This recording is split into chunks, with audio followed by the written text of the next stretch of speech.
Amazing grace, how sweet the sound. Hi, I'm Grace Martone. Today I'm investigating women's involvement in the Civil War and how it shaped the way society views and respects women. I'll be looking into the different roles women held throughout the extensive period from 1861 to 1865, also known as the American Civil War.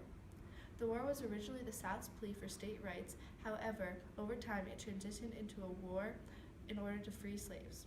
Aside from the conflict, women seized the opportunity to help as the situation became dire, as both sides needed as much help as possible. Women have been trying to achieve gender equality since the dawn of time.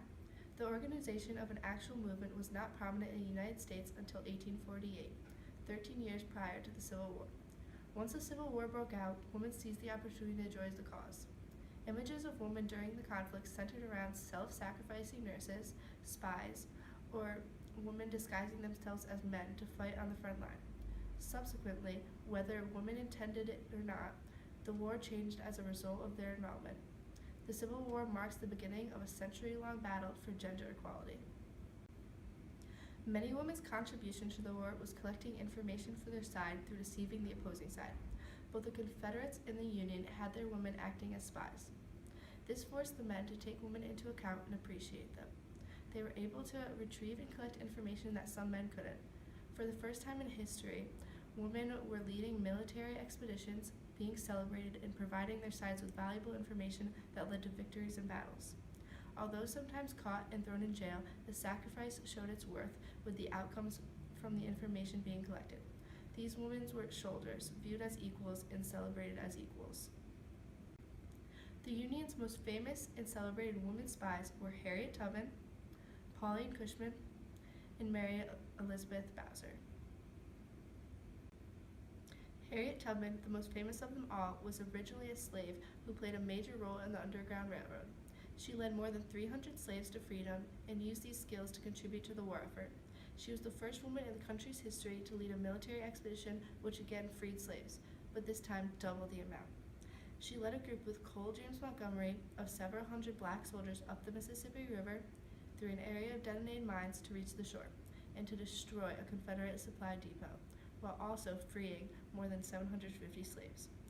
Her impact did not go unnoticed. Before this time period, a woman would not have been trusted to contribute to a war expedition, let alone lead one.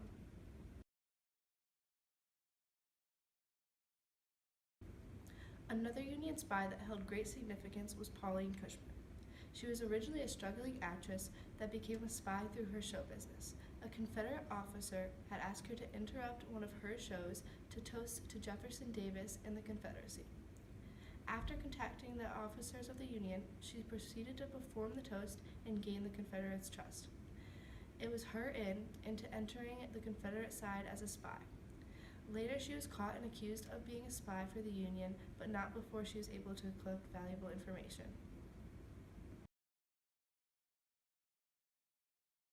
Mary Elizabeth Bowser, a former slave later becoming a spy for the Union, was granted her freedom when her slave owner died.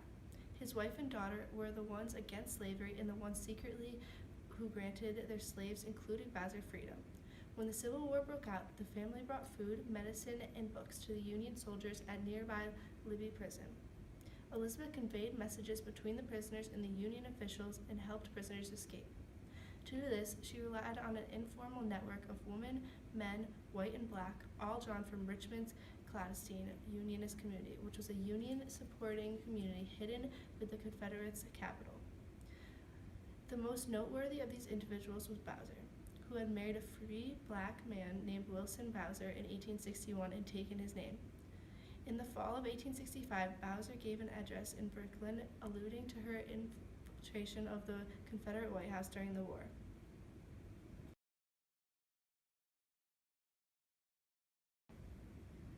The Union wasn't the only side with spies. The Confederates' most famous spies were Belle Boyd, Rose O'Neal Greenhow, and Antonia Ford. Belle Boyd, a Confederate spy, was born into a prominent slaveholding family near Martinsburg, Virginia, in 1843. At age of 17, she was arrested for shooting a Union soldier who had broken into her family's home and insulted her mother. Union officers investigated and cleared her of all charges. They watched her closely after that. Young and attractive, Boyd used her charms to get information from the officers, which she passed along to Confederacy. After repeated warnings to disengage in convert activities, Boyd was sent by a Union officer to live with families in Front Royal, Virginia. She began working as a courier between Confederate Generals Thomas J. Stonewall Jackson and PGT Beauregard. Jackson credited the intelligence she provided with helping him win victories in the Shenandoah Valley Campaign of 1862. From July 1862 on, she was in and out of prison, being caught attempting to provide the Confederacy with information.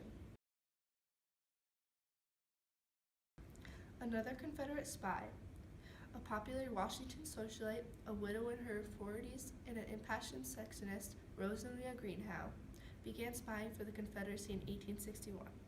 Using her powerful social connections, Greenhow obtained information about the Union military activity and passed coded messages to the Confederates. One of her most important messages, hidden in her female courier's hair, helped General PGT Beauregard gather enough forces to win the First Battle of Bull Run.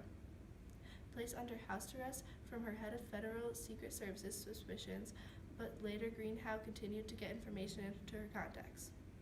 She was transferred along with her 8-year-old daughter to Old Capitol Prison, and several months later she was deported to Baltimore, Maryland, where the Confederates welcomed her as a hero.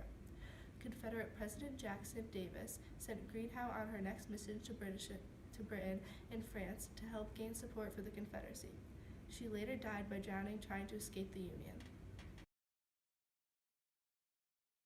Antonia Ford, another Confederate spy, was born to a wealthy Virginia family. When she was 23, she provided military intelligence to Confederate Cavalry General J.E.B. Stuart. She gathered information from the Union soldiers who occupied her hometown of Fairfax Courthouse, halfway between Washington, D.C. and Manassas, Virginia. In October 1861, Stuart rewarded Ford with a written honorary commission as aide-de-camp and ordered that she be obeyed, respected, and admired. In March 1863, Stuart's commission was used against Ford when accused of spying her John Singleton Mosby.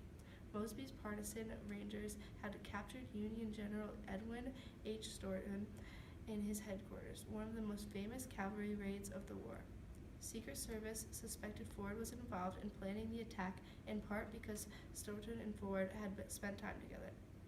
Secret Service sent a female operative pretending to be a Confederate sympathizer to meet with Ford, who showed her Stuart's commission.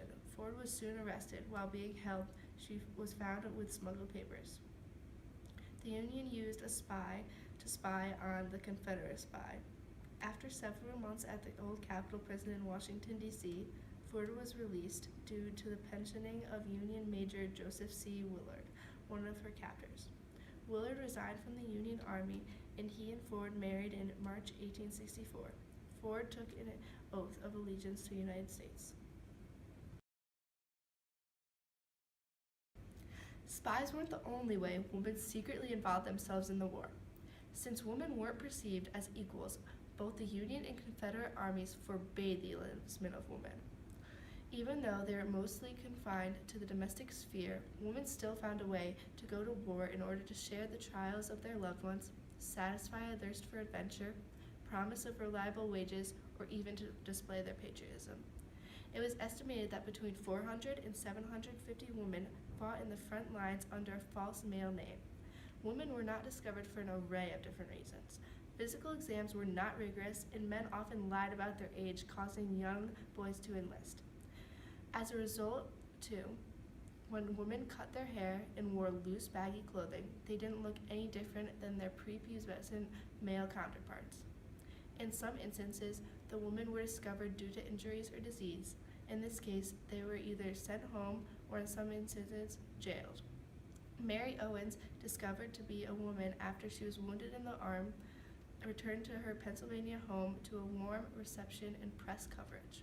She had served for 18 months under the alias John Evans. Another woman, Jenny Hodgers, fought as Albert Cashier. She enlisted in Illinois and fought the entire war without being dissolved, and ended up living the rest of her life. She lived in a soldier's home in Illinois and received veteran pension. All the women who fought in the war proved to others, and most importantly to themselves, that they could do the same job, if not better than men. One accepted way for the women to participate in the war was as nurses. The women who wanted to get more involved into the war very often became nurses. Women nurses started off as volunteers, while male nurses were paid. Early on, the war proved to produce a lot more injuries and deaths than either side had originally anticipated. Many died in combat, but others died later due to infection and disease from the lack of proper care of their wounds. Thus, it is easy to see how the war influenced the need for patient care and the growth of nursing.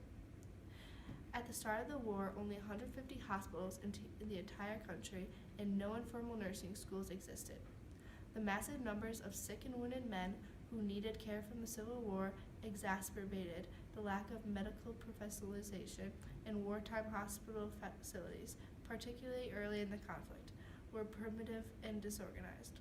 Lacking professional training but endlessly resourceful, the volunteer nurses of the Civil War were labored tirelessly to bring aid and comfort to the sick and wounded soldiers on both sides of the fighting.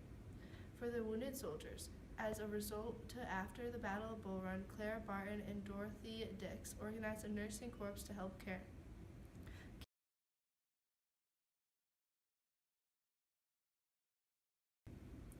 Clara Barton, who later founded the American Red Cross, brought supplies and help to the battlefronts before formal relief organizations could take shape to administer such shipments. She collected food, clothing, and medical supplies in order to aid the troops. Dorothy Dix and a hastily assembled group of volunteer female nurses staged a march on Washington, demanding that the government recognize their desire to aid the Union's wounded. She is known for her enlightened care of the mentally ill, and her grandfather, Elijah Dix, had been a prominent Boston physician. The Secretary of War, Simon Cameron, quickly named her to superintend the women nurses assigned to the U.S. Army. She accepted anyone willing to work. Her nurses were paid 40 cents a day plus rations, housing, and transportation, while male nurses received $20.50